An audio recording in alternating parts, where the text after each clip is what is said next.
Good morning, family and friends. I'd like to just say a few words about what's going on and what we're seeing in the world today. It's horrible. But first, I want to quote Deuteronomy 20, verse 3 and 4. Listen to this. Hear, O Israel, today you are going into battle against your enemies. Do not be faint-hearted or afraid. Do not be terrified or give way to panic before them. For the Lord your God is the one who goes with you to fight for you against your enemies to give you victory. So we know how this is going to end. God would not allow the annihilation of Israel. But the way it started is truly appalling, shocking. And I pray the world is shocked.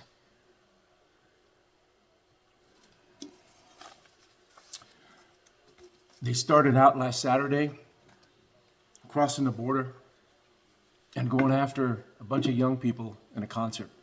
256 murdered. They proceeded into neighborhoods, taking hostages, murdering women, children, killing 14 Americans, and taking more American hostages, not just Jewish hostages. Pregnant women shot. And we just learned the other day that they found 40 babies that were butchered. Many were beheaded. These are not people. These are evil animals that must be destroyed. For that to happen, and for the nations to not come out there and cry foul and condemn this attack wholeheartedly is unbelievable. Hamas is a terrorist organization bent on the total annihilation and destruction and removal of Israel. They're not there to negotiate for peace. They're not there to say, give us more land back. They want them out. They want them dead. They want them exterminated, just like the Nazis did back in the Hitler days. Don't be so naive to think that Israel has to come and have a ceasefire and make peace and give them what they want again, because it'll happen again. Terrorists along the border all the time, they have to fear for their lives almost daily. How would you like that here in our country? Hamas is not looking out for the Palestinian people. They hide among the Palestinian people as their shields, so that when Israel comes back and bombards the hell out of them like they should be, they try to keep the civilians here so there'll be civilian casualties, so the world will condemn Israel, and then they'll get back what they want again. And it'll continue to be a non-cycle. But I'm glad to see Benjamin Netanyahu say, we're going to destroy their total infrastructure this time, so this will never happen again. I applaud that. The world must condemn these war crimes. The other day, Biden came out and made some strong words in support of Israel.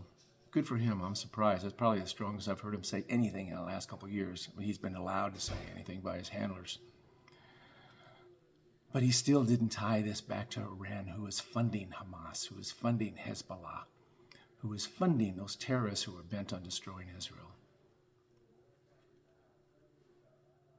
You know why? Because they've been heavily criticized this past month by releasing $6 billion in Iranian funds back to them so that we can secure the release of some American hostages that they were holding. All he did is created another situation to where they can take some more hostages and get more money from us or whatever. But that money is being used to fund Hamas. I don't care what they say. Who was a State Department, the other day saying, no, that money is being used for humanitarian reasons. What humanitarian reasons? You think about that. So Joe Biden must come out and connect Iran to this. But they won't, because it'll be embarrassing to them. They'll say, you know what, the right was criticizing him for releasing this money because it's using for funding terrorism. It sure the hell did. Wake the hell up, people. Excuse my language. I'm sick of this administration lying to the American people. I'm sick of them twisting things around for their own personal agenda. while our country disintegrates, while the country of Israel is just left there. Yes, we're giving military aid now. Good. We've got a ship over there. Good.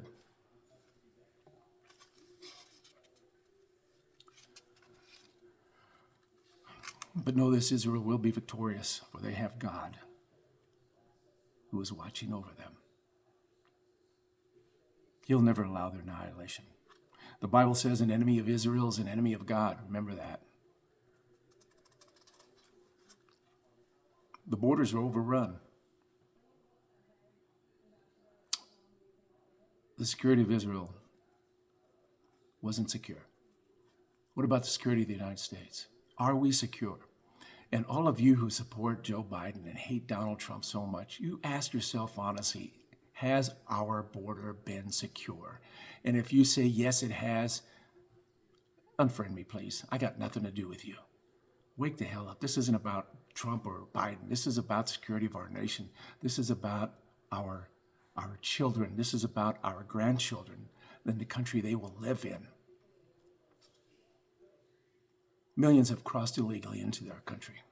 151 terrorist-linked Muslims from Muslim countries have been captured there on our open borders. You don't think the cartels are hooking up with the Muslim terrorists to get entry into our country?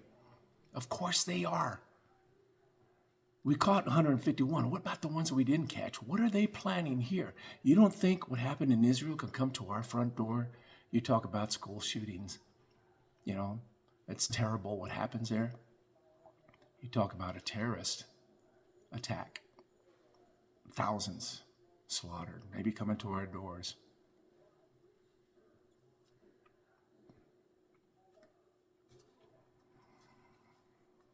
Joe Biden, one of the State Department guys the other day was asked what's the number one essential threat to this country. Even after what's happening now in Israel, you know what he said? You know what he said? Climate change. Climate change is a number one essential threat to the United States. How ridiculous, how pathetic. It's not climate change, people. You getting an EV car is not going to help our climate. You see those things are burning up on the highways. They require fossil fuels for the batteries to be built. Wake the hell up.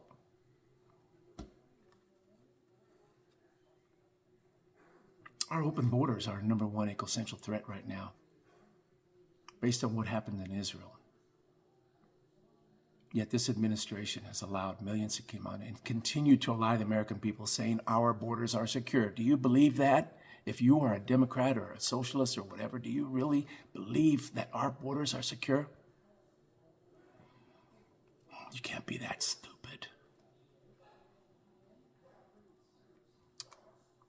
Also, China and Russia, Iran, are coordinating with each other. You don't think they're planning something against the United States, the number one enemy of theirs?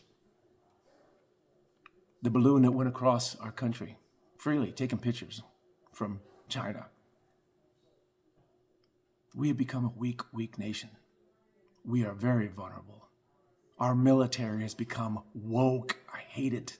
I would not join the military today. I spent 30 years in the U.S. Air Force. But this diversity BS thing, it does not belong in the military.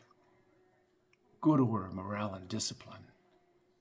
We're all one unit. We're not diversified. We're all one unit to fight, protect our country. I couldn't stand it. I'd get in trouble. I'm a retired chief, and I'd be telling these generals, where the hell is a top cover for our troops? You're more worried about a transgender being made into a master sergeant or a chief than you are about the security of our nation. You're worried about getting Trump supporters out of the military because they're a threat.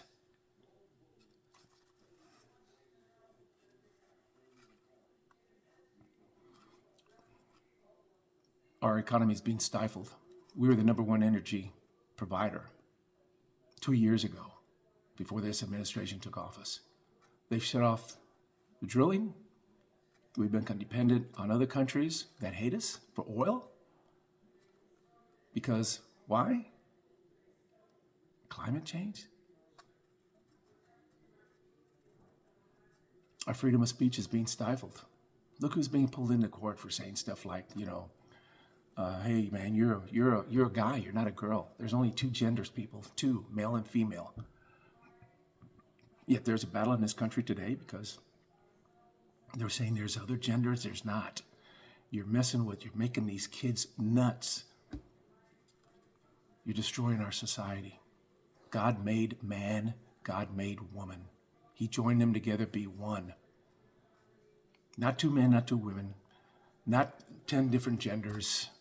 Hey, I want to be a rabbit today.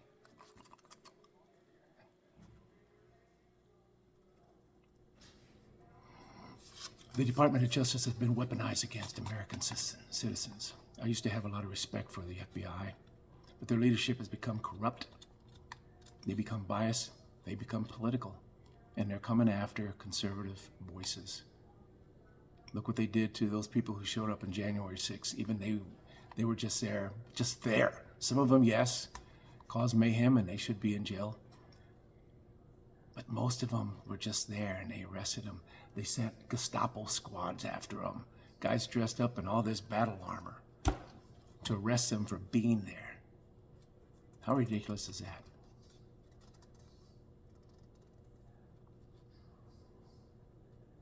We've got professors in universities, and our top universities like Harvard. Look what Harvard did. What they had, 21 school organizations condemn Israel yesterday, said it was their fault in Harvard.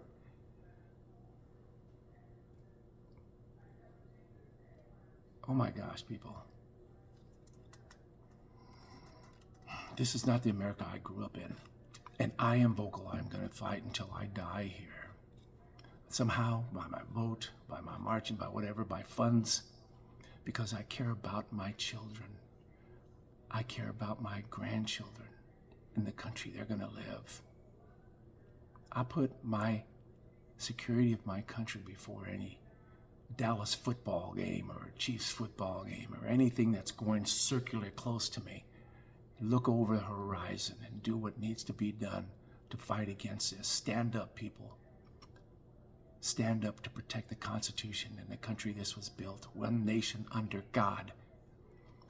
And day by day, they are trying to strip any presence of God out of this country to take control of you. Let me tell you about those EVs. Cryptocurrency, or whatever this digital currency is, if that comes into being, the government has control to shut that off. The government has control to take that from you. The EVs, the government has control to shut those off. Easy. If you have gasoline, they can't shut that off at all. You need to see the bigger picture of what's going on. They want to control you. They want to control this country. They want to take your rights away. And it's happening because we are letting it happen. Enough, people. Stand up for Israel, what's going on there. Life is life, people. I mean, this butchering. You wouldn't want that to happen here for your grandkids or your daughter or your mother or anybody else, would you? Pray for Israel and pray for our country. Thank you.